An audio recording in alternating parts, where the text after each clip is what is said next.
welcome to Vegan Viking Kitchen. On this episode we are going to be making a very easy soup. It's called French lentil soup. I have this soup a few times a week to keep my protein levels high. Every 100 grams has 25 grams of protein.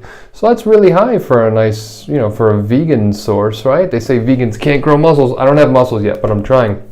That's why I'm eating this soup. All right, let's get started. For the ingredients, the exact measurements will be listed on my blog, as well as a picture guide, if you're into that sort of thing. So I have parsley. You can use dry or fresh, but use fresh.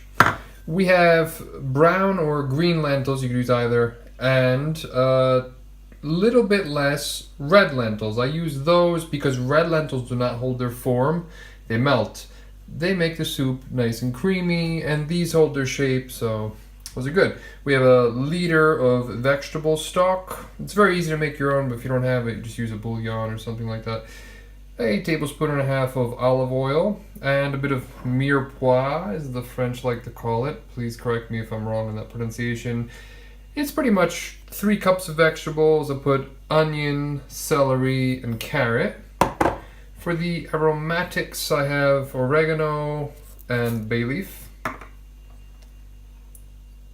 I have lemon juice, tomato paste, and garlic. If you like extra garlic, put more. If you don't like garlic, put less. You could even leave it whole so that you could just take it out at the end. I recommend getting a pressure pot if you're like me and you make beans constantly. And I mean, so many beans that your cashier kind of questions you when you go to pay. And another tip, this is salt and pepper. You put this to taste, but do it all the way at the end. A lot of people make the mistake of putting it in the beginning. That's wrong, because as you cook, the liquid content is going to evaporate a bit, and therefore it's going to taste saltier and more peppery than it was when you originally tasted it. So taste it in its final form right before you put it on the plate. So we'll start by adding our olive oil to our pan. A lot of people wait for olive oil to heat up before they put their vegetables. I actually do not do that. I believe that everything should go in cold because you have less of a chance of burning everything. Alright, in goes our veg.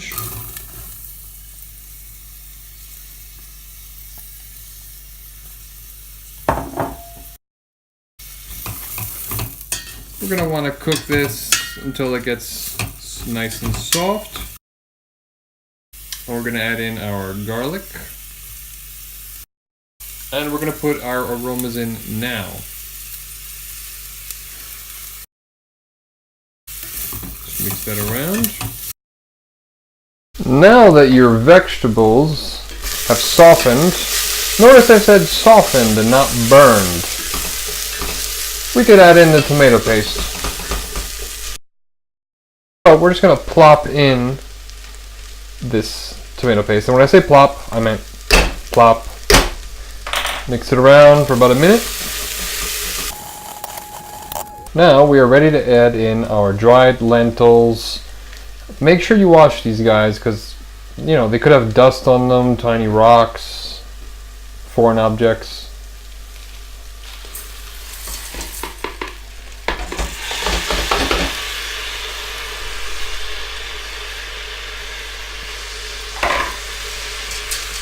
Give these a good mix.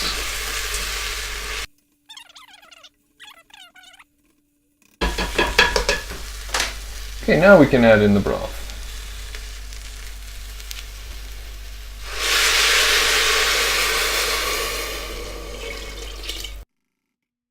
Now you're going to want to watch this. If the amount of liquid goes down, just add a little bit back in. Don't let your lentils be uncovered. So we are going to bring this up to a boil. Last step, we are going to add a bit of salt and white pepper. That's not all salt, that's white pepper. I know on the camera it looks like that, but go away, steam. Okay, and I don't know if you were being observant enough, but yes, I did make basmati rice. And no, those are not starfish, that's star anise. I like to flavor my basmati rice. I think it's very boring the way I see people eat rice. Let's give it a taste, see if it's salty enough. There's one thing left to do, and I think you know what that is. Here's the final meal. I have 37 grams of protein coming from the lentils alone. I weighed them out with a slotted spoon, and then I put the broth in to make sure I was getting the exact amount I wanted. Then I have 7 grams of protein coming in from the basmati rice, 2 grams of protein coming in from the salad, so that totals to be 46.5 grams of protein. Let's see how it tastes.